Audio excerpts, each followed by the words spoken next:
Share ko lang. Maraming umaaway sa akin for speaking in English when talking about Philippine history. Ang argument nila, sabi daw ni Rizal, ang hindi marunong magmahal sa sariling wika ay higit pa sa hayop at malansang isda.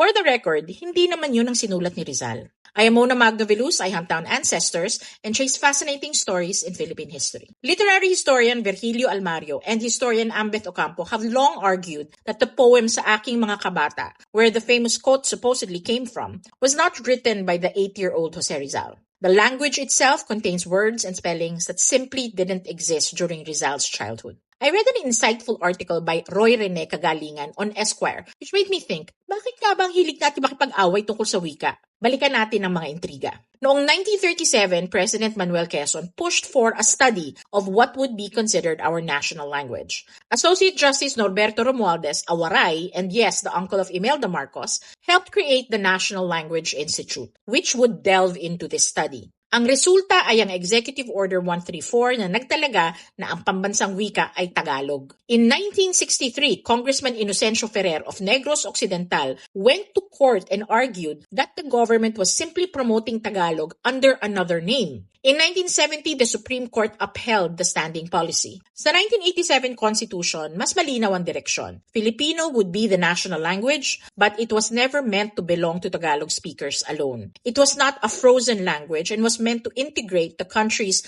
more than 135 Philippine languages. English remains the medium of instruction for the sciences and for formal business communications. Importante na gamitin ang ating inang wika. Pero I want to take it a step further. Importante ang malayang pagpapahayag. Importante na maintindihan ka ng nakikinig sa'yo. Kahit magsalita ka ng parang nakikipagbalagtasan, pero wala namang nakakaintindi, anong saysay nun? Iba-iba ang mga inang wika natin. Kahit sa Pilipinas tayo lahat nakatira. Ang ating lingua franca ay patuloy na binabago at pinagyayaman ng mga gumagamit nito.